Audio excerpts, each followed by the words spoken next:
Blackstone Audio presents Becoming Fluent: How Cognitive Science Can Help Adults Learn a Foreign Language by Richard Roberts and Roger Kreuz. This book is read by P.J. Oakland.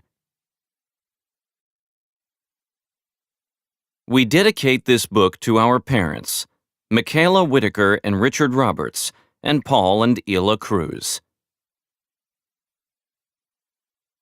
Prologue. Adulthood is the perfect time to expand one's horizons through the study of other languages.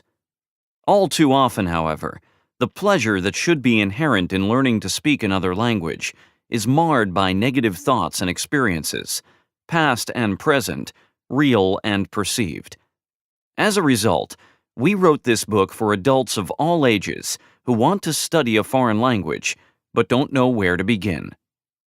Growing older confers on adults knowledge and abilities that more than offset any age-related decline.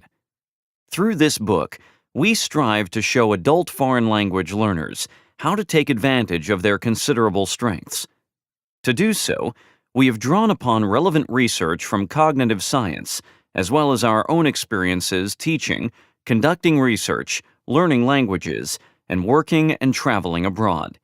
Nothing would give us greater pleasure than to know that this book has encouraged adults to think about the advantages that only experience can bestow, and then to apply those advantages to language learning. 1.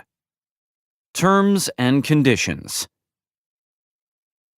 If people knew how hard I had to work to gain my mastery, it wouldn't seem wonderful at all.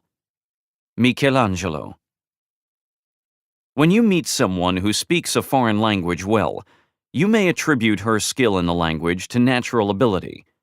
This is probably because you don't know about all the hard work that went into achieving this level of mastery. But with the exception of certain people we might call savants, anyone who has ever learned another language as an adult did so only as the result of real effort. In that way, this book is most assuredly not a quick fix. But if you apply the specific skills and abilities you have honed over a lifetime, learning a language can be fun and rewarding.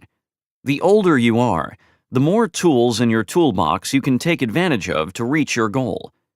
Everyone possesses unique sets of skills and abilities that can be applied to language learning, if they can get past some false beliefs. It is to these that we now turn. 3 myths about foreign language learning. From the very beginning of Richard's Korean language study, he felt frustrated with his progress. It seemed as if no matter how hard he tried, he was not advancing fast enough. His teachers were constantly encouraging him to study harder and to memorize more. He knew that he was working hard, studying for class, meeting with native Korean speakers for language exchange, watching videos, and learning Korean songs. At first, he thought he had hit the age wall. Richard had been successful when he had studied German, Portuguese, French, and Japanese, but he began the study of Korean at age 52, and he thought that perhaps he was now too old to take on another language. Certainly, according to conventional wisdom, he should not expect much progress. One day, he was having coffee with his Korean language exchange partner, who has the inviting name Welcome. Richard wondered out loud whether Welcome felt his English had improved since coming to the United States. It certainly seemed to Richard that Welcome's English had gotten better, and Richard was expecting Welcome to tell him that he thought so too.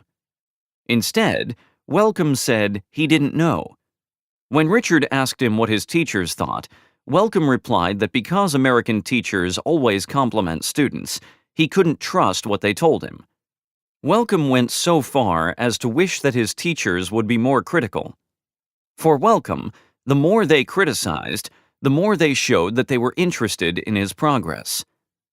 This was an eye-opening conversation for Richard. From then on, he realized that his perceived lack of progress in Korean was a function of his own expectations about what it means to be a successful language learner. Richard had been measuring his progress by how much he didn't know. He saw the glass as half empty, and therefore pushed himself to memorize more and more material.